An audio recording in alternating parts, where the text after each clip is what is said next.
Happy Friday, everybody. My name is Jonathan Cottrell. You're listening to another Friday Refill episode of Developer Tea.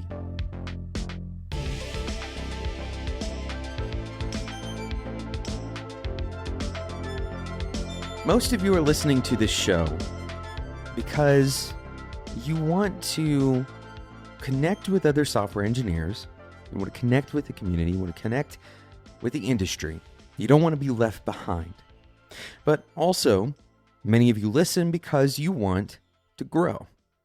You want to become better, a better version of yourself, both professionally and personally. This show makes no apologies for veering out of the technical discussions and talking about the personal ones, because so much of our lives are spent dealing with both at the same time. Every day, you are completely yourself. This means that you're not going to have a day that is fully and totally dedicated to your career. And you're not going to have a day that is not going to have an effect on your career. It's all intertwined. So I want to talk a little bit about growth today. The idea of growth is this thing that we very commonly in our culture, we strive to grow, but we rarely think about the different kinds of growth and the type that we're striving for. Many of us have kind of a natural tendency to go towards a particular kind of growth and to totally ignore or to never even realize that there's multiple kinds of growth that we could at least pay attention to. Whether we pursue them all or avoid some of them even strategically is really a kind of a personal discretion conversation. But I want to talk to you about two specific kinds of growth today. But first, I want to kind of talk about a heuristic you can use for whether or not growth may be occurring. This isn't a guaranteed growth meter, but when there is growth, there's likely some level of discomfort. If there's not any discomfort, then it's possible that there is not growth. Now, again, this is not a perfect system. Sometimes we grow naturally. Sometimes things feel very smooth during a period of growth. But for most of the growth that we do, especially later in our careers, later in our lives, as adults, the growth that we experience requires some kind of uncomfortable change to occur. All right, so this is a good heuristic for recognizing, if you were to look back over the last 6 months, and just rate your comfort in each month. Rate your level of comfort with the things that you're striving to do. Right? What are those levels of comfort? Sometimes some months are going to be more comfortable than others. But if you find yourself consistently very comfortable, then it's probably time to investigate whether or not you are growing. And other kind of indicators of growth we won't get into in this episode, but that's a pretty good universal indicator of growth. Here's the important thing to understand. The two different kinds of growth that I want to talk about today. The first kind of growth is in the opposite direction, right? In the opposite direction, or in a different direction at least, from your strengths. So this is a very simple one to understand. If you're a very good software engineer, you might experience growth if you were to branch out and try to learn about accounting or try to learn about visual design and user experience design. These are areas that are not necessarily directly in line with your strengths, and so we won't even call them weaknesses because it's kind of creating a false dichotomy here. But instead, your growth in these areas is going to be felt pretty much immediately at the very first kind of step, right? Because If you're moving towards something that you don't have a strength in, it's likely that you are a beginner.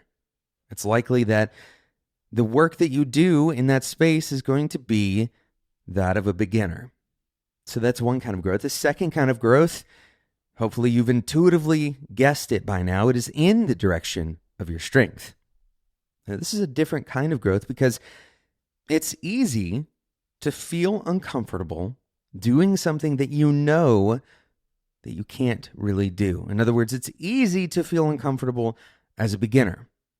We have very little ego tied up in trying something that we've never tried before and being not very good at it.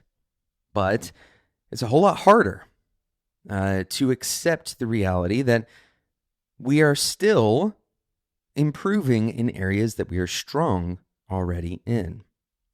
And so growth occurs in this direction, not at the beginner level, but at higher levels of uncomfortability. In this way, you are refining skills that you already hold. And so you're practicing something that you're familiar with, but you're also experiencing that discomfort of growth. Now, the interesting thing is you could also be experiencing growth that is kind of a part of both of these things. In other words, let's say that you are a software engineer and you are, proficient in back-end programming and you have some idea of what good user experience is, but you've never tried your hand at front-end development. Well, you're both going to grow in your existing strengths of software engineering and in something that you're a complete beginner at, which is merging this idea of engineering with user experience. Now, I said I was going to talk about two different kinds of growth, but I want to talk about one third kind of area of growth that in many ways encompasses everything we've already talked about. And that is growth through facing the unknown. Growth through facing the unknown. When you face the unknown, you are, if you're like most humans, you're going to be uncomfortable just from the sheer fact that the thing that you're facing, you've never faced it before. And it's not that you don't necessarily have the strengths, the right skill set to face it. It's that you don't know if you have the right skill set to face it. It's possible that you do, or it's possible that you are a beginner in this area.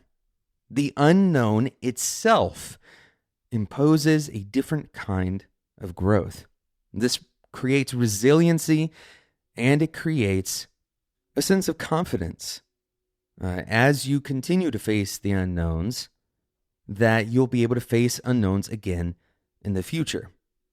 Regardless of whether you are prepared for whatever's behind that unknown door, whatever is waiting for you there, if you face the unknown enough, you realize, you come to find out that growth as a beginner or growth as an expert, they kind of have some fundamental similarities. You're going to be uncomfortable, but that very lack of comfort provides a comfort of its own. The comfort of knowing that you are growing. Thank you so much for listening to today's episode, this Friday refill episode of Developer Tea. If you enjoyed this discussion, then you almost certainly will enjoy our discussions in the Developer Tea Discord community. You can join that by going to developertea.com/Discord. It's an open invitation for people who listen to this podcast. And there's a lot of great conversations that are happening there. We are not trying to sell anything in that Discord at the moment. This exists purely as a way to connect software engineers who are looking to grow, to grow in their careers. Thank you so much for listening. And until next week, enjoy your tea.